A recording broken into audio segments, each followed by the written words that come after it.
Thank you.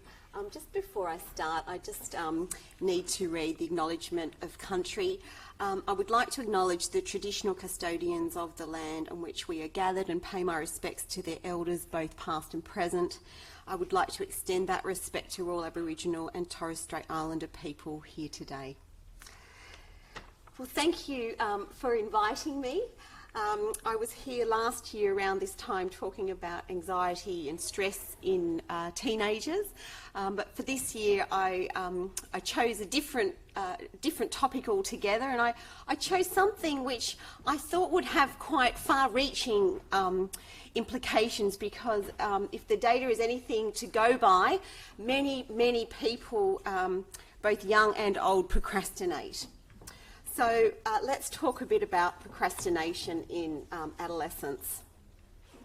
Today, what I'd like to do is talk a little bit about how we might understand procrastination, but my talk is very practical. So I've worked as a clinician with children, adolescents and adults. So today I speak to you more as a clinician really than a researcher. This is a very practical, hands-on lecture which will almost have a little bit of a workshop type feel. We're going for practical strategies that you can go home and use starting tonight. So, I begin with this quote. I love deadlines. I love the whooshing sound they make as they go by. Any of us that have ever procrastinated know that whooshing sound as the deadline comes and goes. The typical day in the life of a procrastinator. You wake up, you decide you're definitely going to study today, all day, morning to night. You have been delaying, but this is it. Today's the day you're pumped. But before you start, you just need to ease in, have a shower. I mean, you need to be clean and fresh. You need to have some breakfast. I mean, you couldn't study with no food in your stomach. You've got to check your messages because they've been going all morning. You haven't greeted the dog, of course. Then, well, we need to do some planning. We'll start with a to-do list, now timetable. By this stage, an hour or so is gone, and now, gee, I better really get onto it. I haven't even started. But when I sit, I don't know where to start. There's so much of it, exams are coming soon, and I get this wave of anxiety as I sit at my desk. Where am I going to begin? I reread my notes. Blimey, what did the teacher say? I can't remember. Then my phone rings. Phew, I better get that. I might as well have a snack now because it's actually about morning tea. We're nearly at 11. Mum comes in, we have a chat, brother comes by, Dad's popping in as well. And so the day goes on. It's very busy, a lot happens, but study is not one of those things. And then the guilt starts to hit. Another day where I didn't do any real study. I kind of read a bit, but not much. You feel guilty, but you go out anyway, late afternoon. But you tell yourself, no, tomorrow's Sunday. Tomorrow, I'll definitely get down to it tomorrow. Any person that's ever been at high school can probably relate to that. We know that year 11 and 12 in particular are very stressful times for a lot of students, and procrastination, unfortunately, parents, is rife among year 11 and 12 students, if you believe the data. There are many aspects to the HSC which create stress for students. There's the increased workload, the deadlines, the expectations, and the significance of the HSC. What we find is that there's an interaction between the task and the person with procrastination. And rates of procrastination are very high, both here at university. I teach in undergrad and postgrad, and I can assure you there's a lot of procrastinators here as well. I think many of them just keep procrastinating all the way through. If you make an assignment due at 12, do you know when most of the assignments are submitted? 12 midnight, that is, these online assignments. Do you know when most come in? Correct. So that tells us people will take right to that last point when the cost becomes higher than the benefit of procrastinating.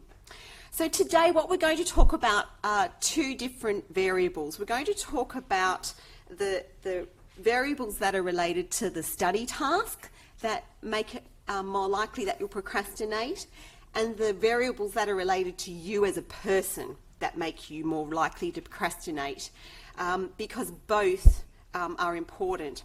What might be some aspects that you can think of a task that would make you want to procrastinate?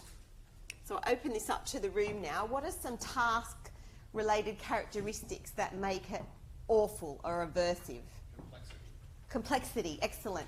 So if it's complex and it's hard, what else might make a task or your actual workload unpleasant? Not interested. It's boring. Who wants to study science or physics? Sorry if you do, but I don't. You know, that's boring stuff. What else makes it challenging? The size of the task. Excellent. So as you go on in high school, the size of assignments gets bigger and your workload just keeps adding more and more. What else makes it difficult? Not understanding what's involved. Yes, yes. The first page of most assignments is very dense in writing, and there are these things called marking rubrics. But your average student will just go blah, blah, blah, blah, blah, blah. I'll start with my title page. I have a 14-year-old daughter, that's how she does it. I'm like, well, have you read the marking rubric? Because, you know, we actually know about these things here because we have to write them too. And she's like, oh, I don't know. So, you know, bang, in we go, got no idea what's involved. Work at high school and university is intellectually demanding. That is the reality of the subjects that we do in high school and at university. And that's pretty unpleasant. A lot of them are really boring. And the endpoint's really fuzzy. Like, what does this mean? Where am I going? It's really hard sometimes when you're at high school to see that there's any link between high school and what comes later. So teaching, you know, at second year, I can see that link. I can see the kids coming through or students coming through and starting something they like. When you're in high school, sometimes that link's really hard to see. It's just like, I don't know, what is this all about? It's just this fuzzy endpoint. So that's a bit about the task that makes it aversive. I mean, that just sounded really depressing, didn't it? No wonder you're here. What about person characteristics? What might you see in a person that might make it more likely that they'll procrastinate?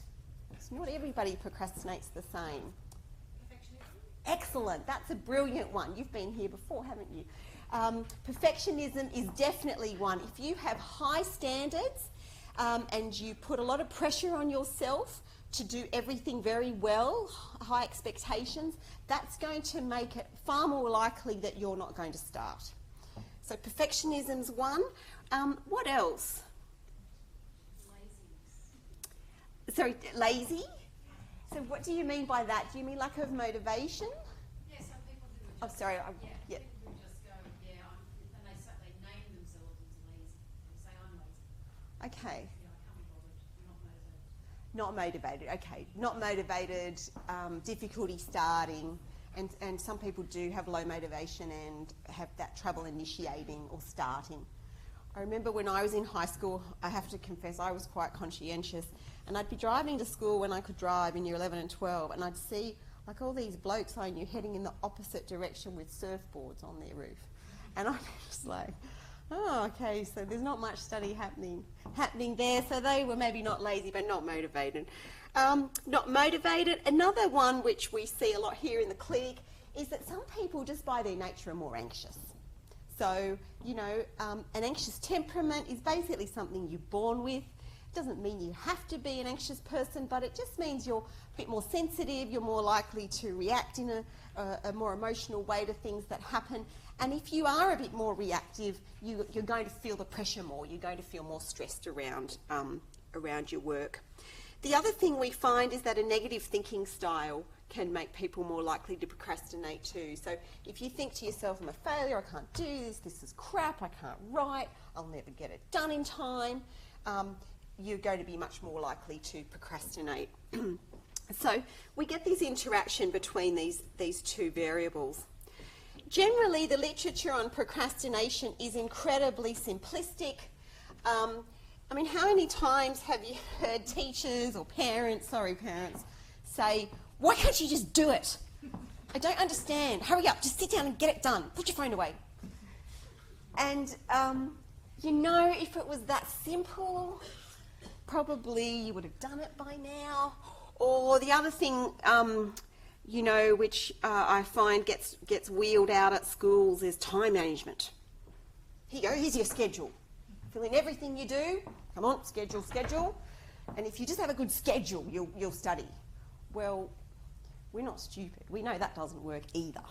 So there is a role for that, but that's not going to fix procrastination. Procrastination is actually quite a complex problem, and it's quite multifaceted. And there are many people that struggle with it all their lives. So it's important to do something about procrastination. And procrastination can be quite subtle. So the things that people procrastinate on sometimes have face validity. Oh, I'm doing emails. Don't you understand? I'm organising. I'm filing. I'm tidying my desk. That's actually all procrastination as well, when you should be working on an assignment that's due. So procrastination sometimes can kind of seem okay, seem valid. I want you to spend a moment just to think about what the costs are of procrastination to you if you're here. I'm really glad there's high school students here. Thank you for coming tonight. Most of our talks are only for parents, and it was my idea. I said, let's invite some actual students here. I mean, that's what we do at this clinic. So, and they went, oh yeah, what a great idea. So I'm really pleased that you came. I want you just to think for a moment of what some of the costs are for you, or if you're here on your own as a parent. Anybody willing to yell anything out? What are some of the costs of it? Is there quite a lot? Relationships? Yes, can you expand? Oh, well, tension between parent and child. Oh yeah, okay. And siblings and family. Yes, as the pressure mounts and you're like, why aren't you studying? And yeah. And they feel the pressure of not getting the task done. Yes, excellent, thank you.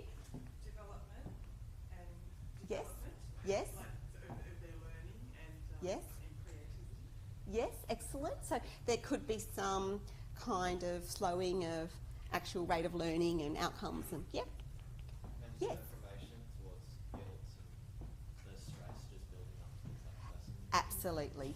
I'm so glad you mentioned guilt, because guilt is I think one of the biggest negative aspects of procrastination. Is you can't then go out and really totally enjoy that afternoon, because the whole time you've got that cloud hanging, I didn't do anything, I wasted my time. You've got the shoulds and the musts going, I should have studied, why didn't I study? Because actually a lot of people that procrastinate do get their work in, and they often do very well. Often procrastinators are very bright and quite conscientious. Actually, it doesn't mean you're going to do badly. It just means you're leaving it right till the last minute. So guilt, I think, is a really big negative. Any other aspects of procrastination that you've noticed that are really a big cost for you?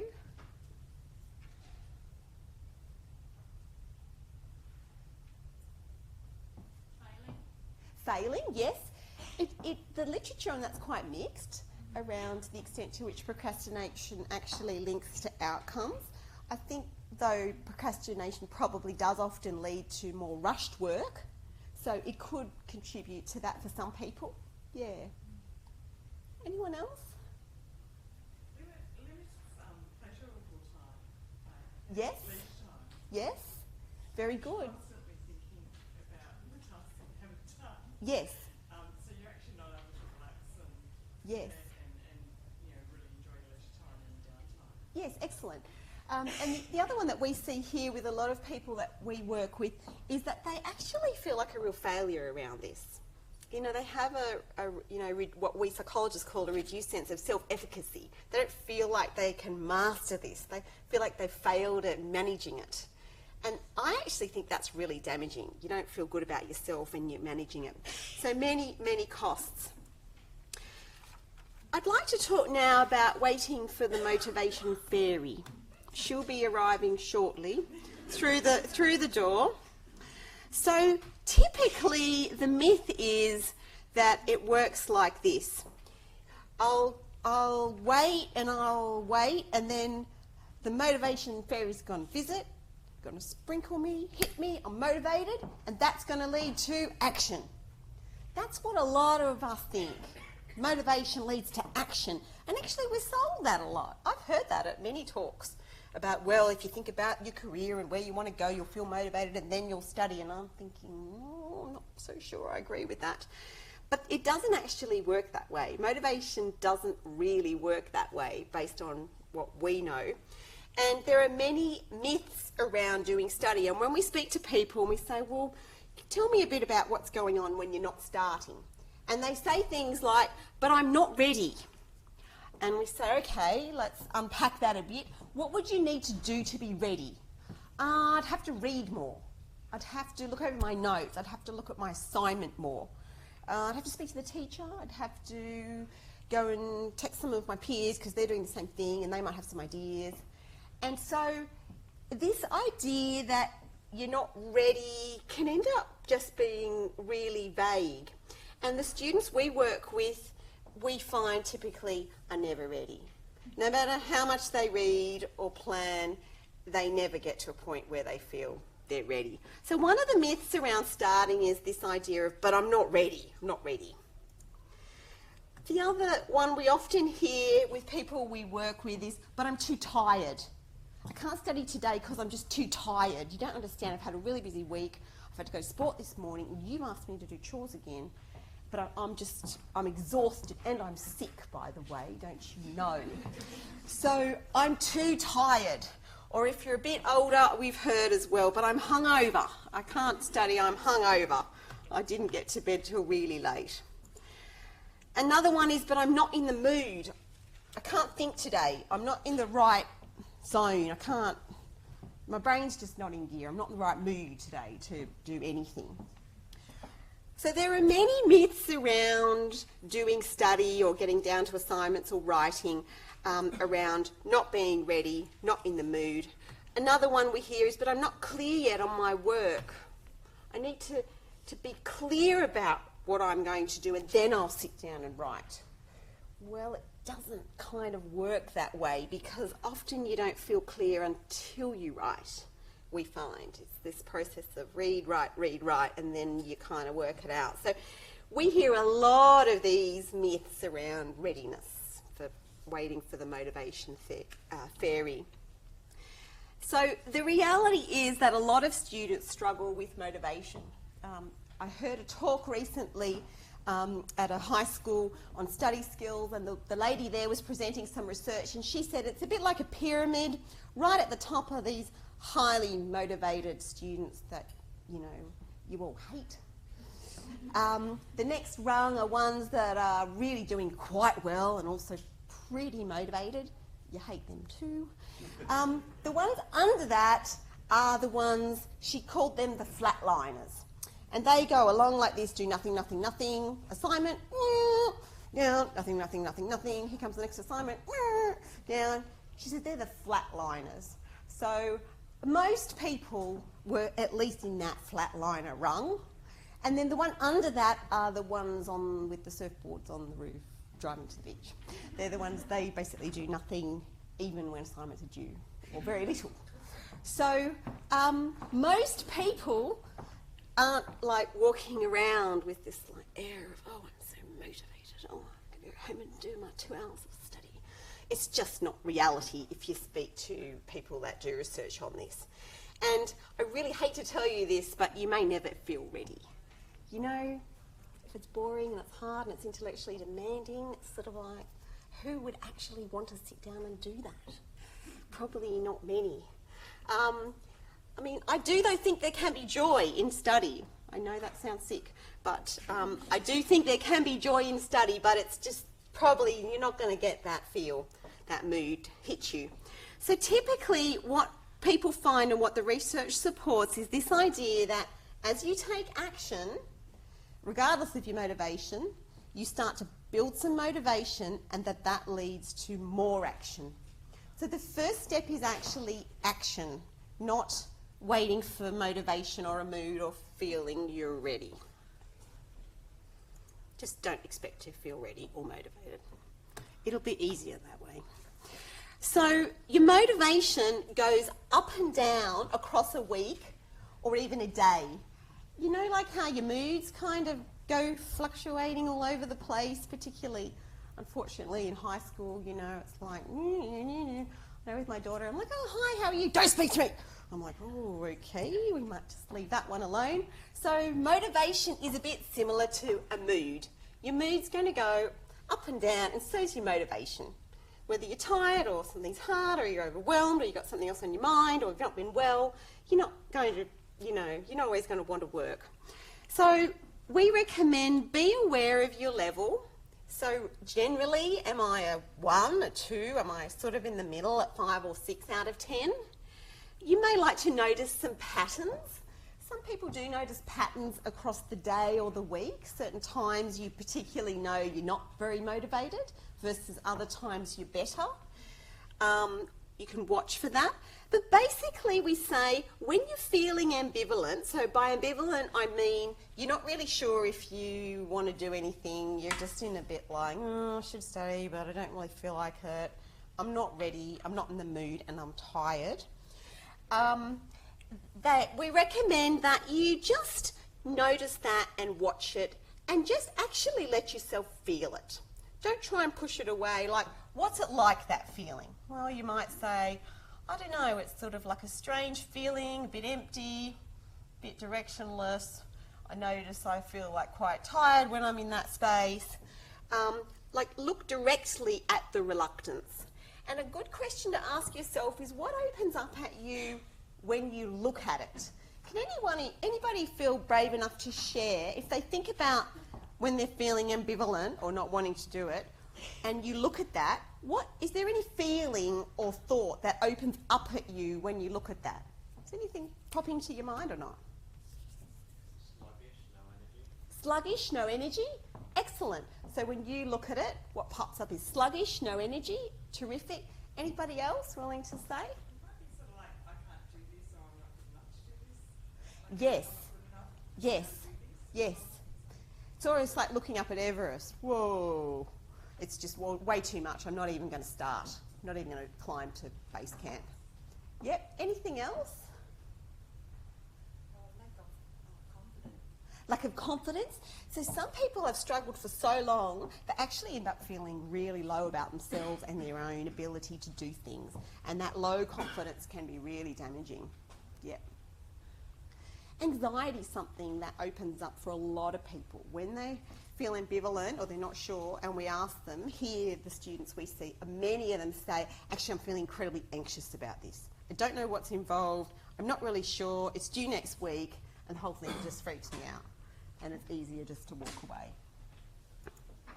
So try to become aware of that ambivalence just as a thought process or a feeling sometimes that you can work with. Don't get too bothered by it or try and change it or push it away. It's just normal. Everybody has this up and down, and you can learn from it. It can actually tell you something important, like maybe in fact you are quite low on energy, or maybe you are quite anxious. And just notice that it passes. You know, all emotion and a state like motivation comes like a wave, bang, it hits its peak, and then over time, slowly just drops away.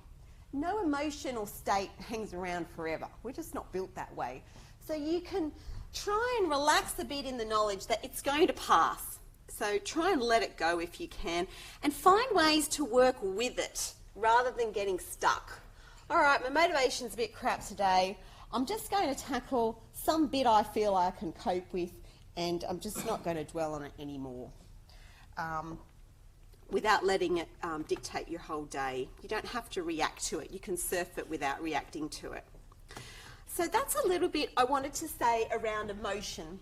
I'm now going to go on and talk about two different areas. One is some more practical work around approaching the task, and then the other is to talk a bit more about what you can do with you as you approach study to make it work better for you.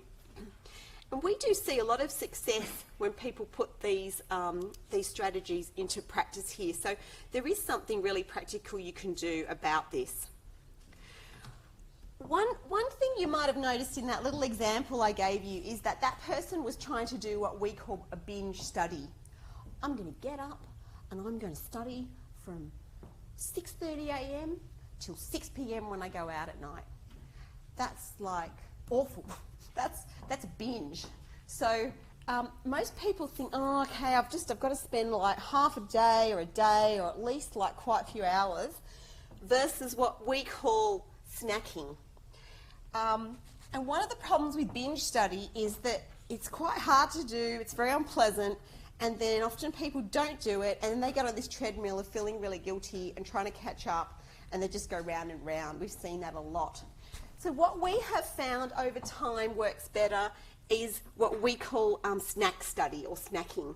So we suggest what's a much better approach, particularly if you're a procrastinator, and I will give you key points on, I'll email all these key, not the whole lot, but I'll email you a pack which has handouts and key points as you've registered with Barb. But a key idea is to work little and often. And the idea is that when you work often, you become a quick starter. We spoke to a young guy recently, and he had the most elaborate kind of set of rituals that he went through before he actually sat down to work. I mean, it was almost like the opening ceremony of the Olympics. All the little, well, I have to do this, and I have to clear my desk, and I need to do that, and I have to do. So one of the things about snack study or snacking is that you'll learn to have things ready to go, sit at your desk, and just get into it without having to go through, these opening ceremonies. It's also the best idea to do it when your neurons are fresh and not tired. So if that's on the weekend, that probably means in the morning at some point. That's reasonable. If you have sport, of course you do your sport and then come home. If it's after school, it's probably sooner after school than 8 o'clock at night. So obviously you have to be a bit flexible as to when that is, but basically the idea is not to leave it to the last thing, because frankly our brains get tired. You just can't do it that late. If you leave study to chance, I guarantee you that the anti-study forces in your life will win, because they are strong and prevalent. So one of the things we do recommend, but it's not a quick fix like some of these counsellors like to suggest, is we do recommend having at least a broad weekly timetable.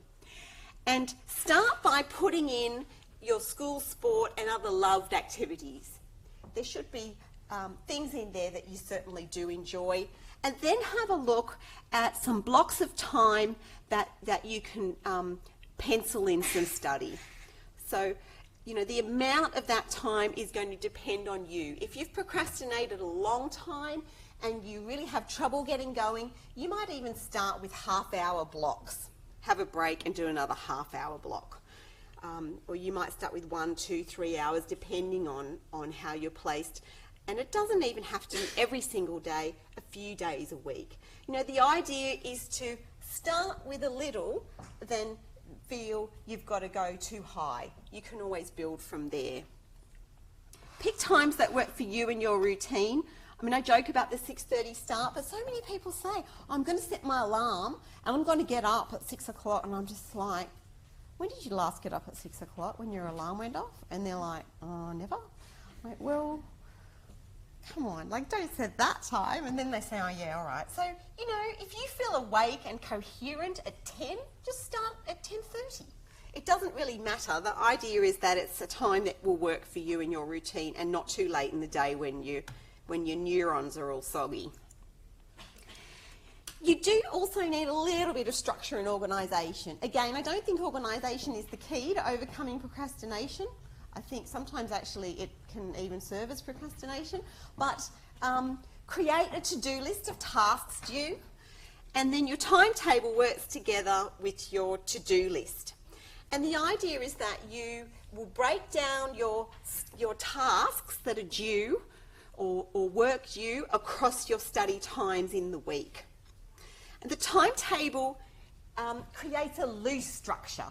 you know, most people these days have a bit of flexibility from week to week. So many students we work with will have something on the computer and then just adjust it for the next week and print it off. Or they have a whiteboard and they'll just work out, all right, this week I can't do here and here and here.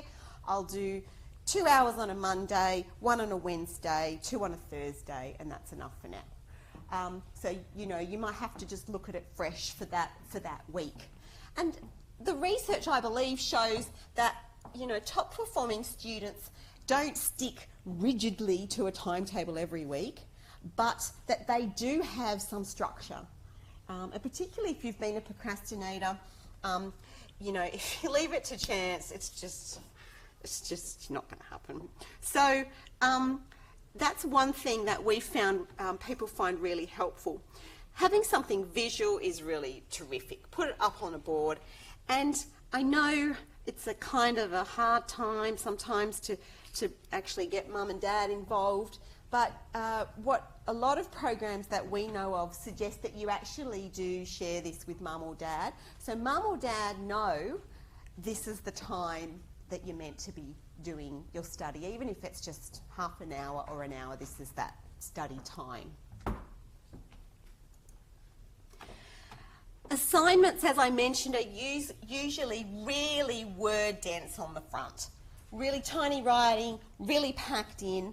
And teachers I've spoken to this year and other study skills support people say, on the whole, most students really benefit from getting a bit of help breaking down what's required of the assignment. You know, in senior years, maybe the teacher is more the port of call. It might be more difficult for a parent to do that. In junior years, the teachers seem to think that it's something that parents can do. So it really involves looking at the rubric and looking at what marks are given for. There's usually subheadings, and what teachers are recommending that I've spoken to and seminars I've attended run by teachers is that these subheadings are used to break down what's required in the assignment, because that's how they then mark the assignment. And then that these subheadings can be used to be slotted into the study times, the snack study times in the timetable. I like the analogy, I heard this at a talk earlier this year, that study in the HSC is a little bit like climbing Everest, and the assignments serve as base camps. So you're basically working really hard to get to the base camp, then you have a rest, then you've got to get to the next base camp, that's your next assignment, have a little rest, and then the next base camp. So it's usually around assignments that people need to put most of their energy. The other ongoing work, like online work or reading, is normally not as challenging. It's the assignments and study for exams and revision that seems to be the point where most people come unstuck. So focus your energy there. Part of breaking it down is to create what we call a step ladder or a hierarchy, and that's a huge skill in overcoming procrastination, is breaking it down. And we were already talking about that by breaking down the assignment. So, for example, if you're going to write an English essay, let's pretend you've already looked at the rubric, you've sort of got an idea. You might start by saying, right, in my first study time, I'm going to do 1 hour and I'm going to look up 10 articles on the topic and I'm going to start reading. Then you make your summary notes, then I'm going to do an outline of my essay structure. I'm going to take that and check it with my teacher. Most teachers I've spoken to really welcome that involvement, and they're quite happy to guide students along the way. So I think that really helps to overcome procrastination as well, because there's something around showing something early, which is overcoming that huge tendency to avoid it and not show. You know, procrastinators don't like to show and tell. I don't want to show you my work. So showing is really the opposite of that. And then going ahead and starting to write the introduction and working through. So it's possible to break down most tasks like this. I mean, I've supervised quite a lot of PhD students, and even something as big as a PhD you can break down in this kind of way. Now, down to some practicalities. We do recommend or find our students work best with a dedicated workspace. somewhere you can actually leave some materials out for the next time, because that helps with a quick start. You don't have to pack everything away. You can just maybe leave it in a pile ready to work on your English the next time you sit down. I know this might be controversial for a lot of students these days, and I must say I'm probably of an older generation, being in my mid-40s, but quiet is generally best. Because the work we're doing is intellectually demanding. It's hard to do that when there's lots of distractions and pinging and people coming in and out and noise, and we've got other things on our mind. So the more you can reduce all that chatter and stimulation, the better. You know, it reminds me a little bit of when you're working on your computer. If you've got like 20 tabs open, it's really hard to focus just on one tab if everything else is buzzing and pinging, and you can see all that and there's other stuff open. So if you think about that computer analogy, try and close all the other tabs and just have one tab open, and then turn off your notifications. I know you, poor adolescents are going to hate me today, but you know, most of us are highly distractible. So a lot of you know, the study skills programs that are around do really recommend turning off your phone and your notifications for that study time. There are some apps, apparently. I was looking into this yesterday. There are apps that you can apparently download which allow you to program a set time that you don't want to have notifications or alerts, and then it goes back off again. So even if you say, okay, 25 minutes, 30 minutes, I'm going to put this on and reduce all that, and then I'll check my phone again. The other thing that some people find helpful is to consider an app for timing study and breaks. So some people use like a stopwatch timer on the computer, or one that I have seen students use over the years here is the Pomodoro app, where you can set how long you want to work, how long you have a break, and then it tells you when your time's up. So the idea is not to just work endlessly. I actually think that's one of the big mistakes that procrastinators make. You're better to pick short periods of study and then have a break, and do another short period of study and then have a break. And how long you can concentrate will depend a bit on you. If you really struggle, I'd suggest start with 25 minutes, have a 5 or 10 minute break, do another 25. Other people find that's too short and prefer working for 50 minutes and then having a 10-minute break to go and do something, doing another 50, and they're done for the day. You know, I mean, I just think small steps are really the way to go, not aiming for 3 or 4 hours study, unless you're in some crazy selective school and that's what everybody does, maybe. They're not the students we help here. Look at your to-do list. What is due? Think, what can I do in the time frame I have? So I've got an hour, what might be something realistic? And I think also think about what you feel you can manage given your frame of mind. I mean, sometimes there are deadlines and you've just got to do it, but other times you can say, you know, I'm just feeling really low energy this afternoon. I'm not up for tackling that, but I can do that. So the idea is that you're doing just something most days. You're not leaving it. And if something is not coming together, it's a good idea to have something else ready to go. If your head's just not, you can't read and it's just not going in, just leave that and use this concept we call task switching, and just do something else until your timer goes. So the key is just to keep moving. No matter what you do, the idea is to keep you moving along. Just a reminder that study is not checking emails, surfing the net, responding to messages, writing to-do lists, organising, cleaning, feeding the dog, eating things out of the pantry, unloading the dishwasher. No, none of you would do that, would you? No. And 90% of success is making an appearance. Intelligence doesn't actually have that much to do with a lot of success at high school. Just turning up at your desk and having your work in front of you, your computer open, is half your battle. You can't write an assignment standing in the kitchen. So it's like, it sounds really simplistic, but I promise you there is a lot in this concept. So just assuming, you need to assume the position at your desk. for it to happen. And then what happens after that, you'll work out. Your only requirement, all I'm asking of you, is that you just make it to your desk, you turn up, and you assume the position, which is your computer open, one tab, you know what you're doing, and your phone is just on silent or whatever for 25 minutes. Now, first drafts can be crap. For your first draft of an assignment or an essay, it's okay if you write some crap. One of the big problems when people are perfectionistic is they deliberate. Well, I've started this sentence, but gee, that sounds really bad. I've just reread it and the expression's bad and I can't remember the reference, and maybe if I go and read up a bit more, and then if I change it around a bit more and redo it, and that didn't sound quite right. You know, what they recommend really strongly in all this work is just try and get the writing out and then polish later. Writing is not editing. Writing is just getting some expression of an idea out. And many people struggle with expression. So the idea is, write crap. I have to write for work here, and you know what I do? I put at the top of my first draft, I write, first draft, crap.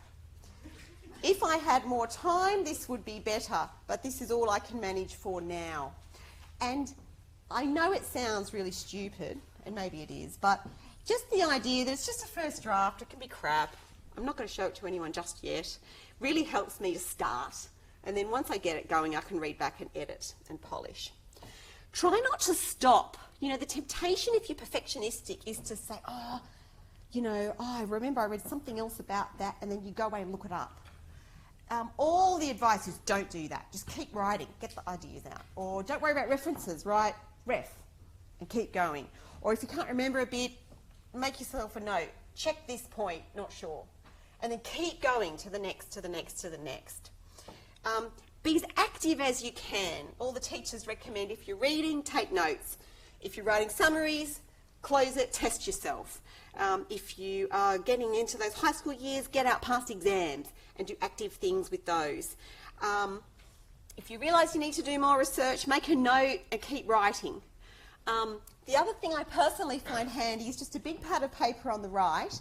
And you know when you get all like those crazy random thoughts when you're like doing work? Does anybody else get those? We have this python. I live on 5 acres, and we have this python that's moved in outside my laundry door.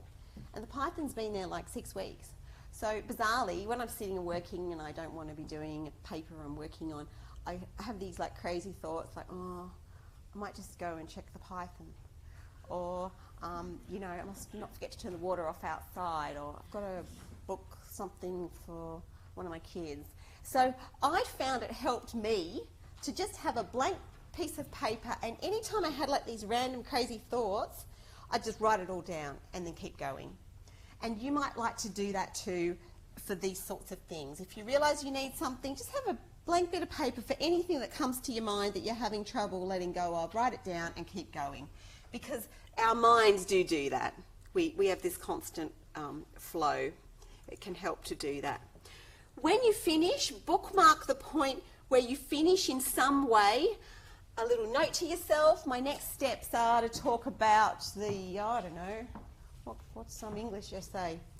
The romantic period of, I don't do much English, can't you? The romantic period of the poet blah blah. Or you leave yourself, my next dot points just put the dot points so that when you come back and you pick it up, you're like, oh yeah, I remember where I was up to. So kind of park it on the hill in some way before you leave. Don't forget to reward yourself. And mums and dads can go a long way with this. So, for every hour of study done, or if it's a Pomodoro sort of idea, 15-minute study, 10-minute break, that's an hour. For every time you can do one of those, having, something that goes in a jar or keep a system, because this is actually really hard. It is intellectually demanding. It is difficult. It's hard to sit and be still. Some people just do find it a lot harder than others. So do reward yourself for that effort you put in. Show your work often. So we find a lot of our students go much better when they just can relax a bit and show their work to friends, parents, teachers for guidance and feedback. It can be painful, but it's a really clever way to boost your performance, and it's like you can cut through some of the tangents. You know, once you kind of know what you're meant to be doing, you don't sit there floundering as much because you know, hang on, the teacher told me it's X, Y, and Z. I won't waste my time with that, and you feel less lost. So procrastinators don't tend to, they do the opposite. They don't ask and they don't show. So I'm recommending you try something different, ask and show. This is just an example step ladder that one of our students used for developing study of 2 hours. Actually, it wasn't every morning. I don't know why I put that. This is an old slide now. But it was maybe 3 or 4 times a week that this girl was doing this. So she was just working on 25 minutes and then working her way up from there. And 2 hours was her max. But she made the 2 hours really effective, and that was it, which I think is a lot. Okay, so we've talked a bit about approaching the task. Now we're going to talk about, in the time remaining, we've got about 10 minutes remaining, we're going to talk about you. What can you change about yourself and the way you are when you come to study? And in particular, we're going to talk about avoidant coping, surfing your emotions, and helpful thinking. You know, I kind of think procrastination, in a way, is a little bit like a dark forest.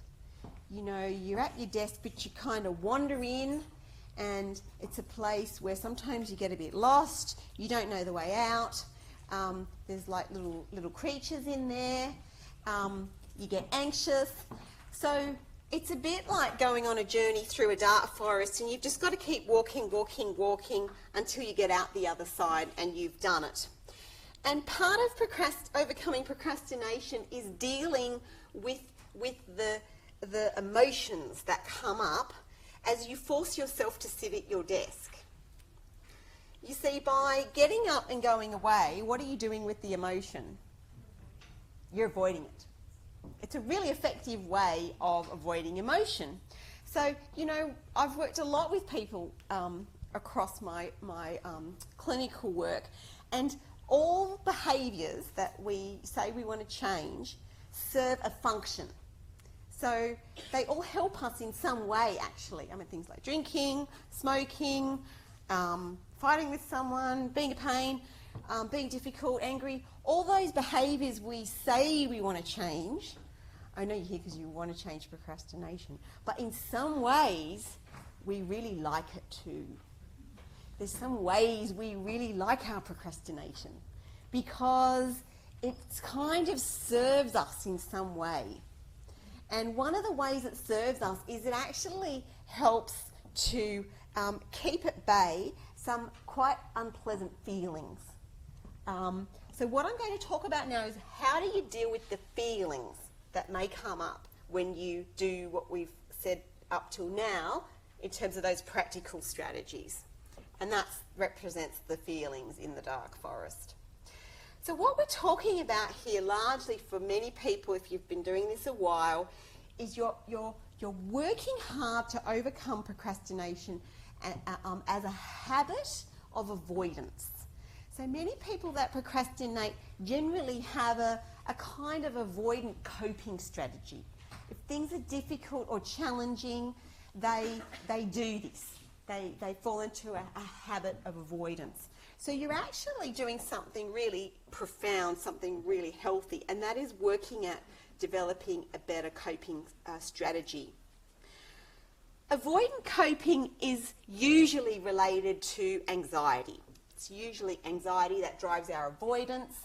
I'm really anxious about this, I don't want to do it, I don't know how to do it, I'm worried, so I'll just not do it.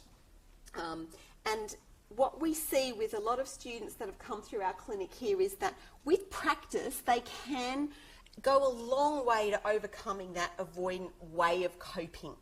You know, avoidant coping is all right to an extent, but it doesn't help people long term. because we know that the more you avoid something, actually the more anxious you become around it. So avoidance feeds anxiety. And that's probably why you found perhaps that you struggle with procrastination, because the very things you do when you procrastinate feed it. It's like a cycle you're stuck in. And that's often why people can't get out of it very easily on their own. It's not just a matter of willpower. That's another pet hate of mine. Well, it's just like time management and some self-control and willpower. I'm like, is it really? So this is not about willpower. And if you procrastinate, you don't have low willpower. That's not what this is about. It's about a cycle whereby the more you avoid, the more it feeds your avoidance and your anxiety, and the more likely you are to avoid next time. And the more you feel like you're no good and it's all too hard and you can't do it.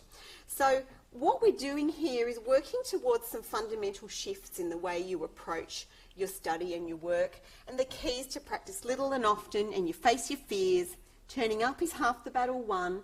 And what you learn is by facing it is that what you have to fear is actually not that scary. When we practice facing our fear, what happens is our anxiety, initially when we sit down, goes straight up, hangs up here high, a bit like a roller coaster, and then slowly starts to come down. You might have one wave and then another wave. It's a bit like a roller coaster coming down. And when you first sit down to study, particularly if it's something that's quite hard and you've put it off for a while, you'll find that first peak will probably be quite unpleasant. If you walk away when you're at that peak, what do you think will happen? Anyone guess? You'll stay anxious. Well done. You'll stay anxious. And the next time you go to tackle it again, oh crap, now it's due in 3 days. I better sit down again and try, because I didn't get anywhere with it last time. Your anxiety is going to go right up there again. And then you're like, oh, here we go again. And it kind of proves to you in a sort of weird way how bad this is, because you're just reinforcing this is really bad. So the trick with this whole concept that we've talked about today is you've got to stay in there long enough to ride the peak and come down again. For most people, 20 minutes is probably enough. But for others, if you're really anxious, you might need more like 30, 35, maybe 40 minutes. So that's why we recommend building up with your study periods to at least about 30, 40 minutes if you're feeling anxious. You've got to stay there long enough that your anxiety starts to drop away. Now, let's say you're able to stay there long enough, you get something done. What would you think your anxiety curve will look like if you go back the next day? There you go, you've got your space, I've got my work ready, I sit down, I've pinned my feet to the floor. What might the curve look like next day? How high would it go? Lower. Thank you, you're smart. A little bit lower, that's it, and down we go again. And then what about the next day? Lower, that's it. And the next day? Lower, right, you got it. So what we find is that, you know, after sort of 3 to 4 months of people practicing maybe 3 times a week, sitting down, doesn't have to be long, but it's got to be long enough for the wave to drop, that they really honestly start to feel more relaxed. And that's when that sick notion of enjoying your work comes in. So that's what we found. I don't have time for this quick quiz, but maybe I can send it around with you. Another thing I wanted to talk about was about handling emotion. Some people have this belief that emotions are not good, they're really unpleasant, and when you have them, you've got to do anything to get rid of them. And so part of what you can do when you're sitting at your desk is a thing called emotion surfing. So, you know, we all have emotions, and actually, ultimately, emotions are not something we need to fear. They come and they go. They're not going to hang around forever. You know, we can handle them in a way that doesn't spin them even more out of control. And so the idea, as much as possible, is to, when you notice it, is to observe it, say to yourself, oh, there's that anxiety wave that lady, what was her name again? That lady talked about when I had to go with Mum. Ride the wave, and say, oh, here it comes. Just let it go, focus on your work again, and don't struggle with it or fight it. Because, you know, there's so much work now that shows the more you struggle with it, the more you try and find, oh, I'm feeling really anxious, maybe I'll do some breathing. Actually, the worse you feel. So just let it be. Let it be. If you're going to be anxious, let it, give it its best shot. Anxiety never killed anyone. So it's just an emotion. It's going to pass. You can feel it. You don't have to freak out. It's not going to kill you. It can't hurt you. And then the idea is you just try and bring your mind back to whatever it is you're doing. And you might need to practice that, 5, 6, 7, 8, I don't know how many times in a session. But what do you think happens if you practice this repeatedly with the... You get good at it.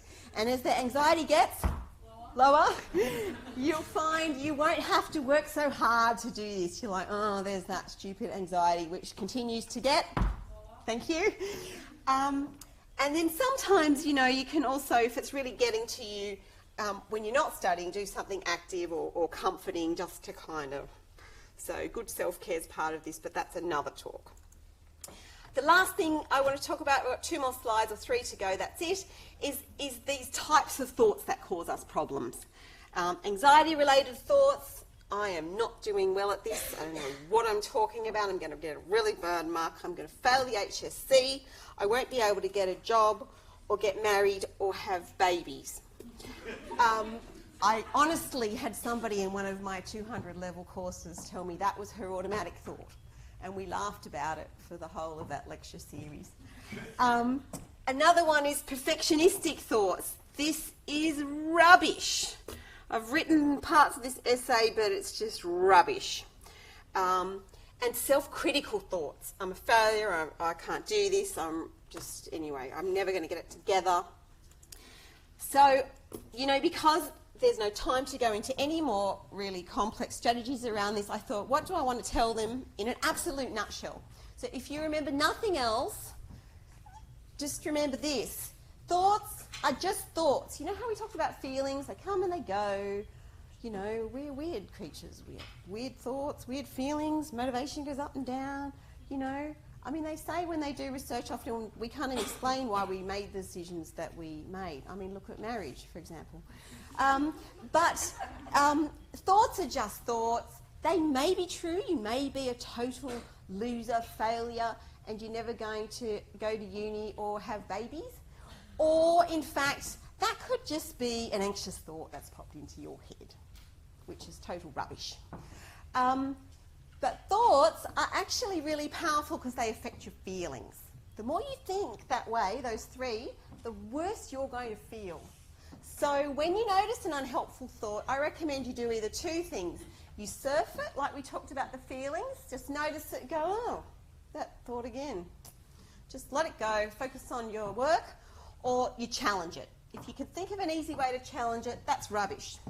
I'll be fine, or whatever you want to say to yourself, do that. And here are some examples of some realistic thoughts that people have used in our programs here. That's all I want to say. I think I'll stop there. I have got a little bit about handling conversations for parents around emotional problems, but what I'll do is I'll put those in point form on a sheet for you in the handout. It's just sometimes as a parent, it's hard to know how to talk to your child because you want to help them, but you don't want to make them more exasperated with the struggle that they're in, because it is a real struggle when you procrastinate. It's actually a really difficult thing to deal with, I think. Causes a lot of unpleasant feelings for people. So this is just some ideas about how you can be empathic and helpful and get somewhere rather than it becoming into a fight. So I'll give you those in a handout. If you really feel, look, I'm just really super anxious, I can't get a handle on this, or I'm really depressed, my motivation's so low I can hardly even sit at a desk after school, then you may need to consider getting some broader help for really severe anxiety or depression. And don't hesitate to get that help. There's lots out there. Here are some options. Otherwise, that's my email, and I will ensure that you do receive the pack that I've prepared with the handouts and some points from today.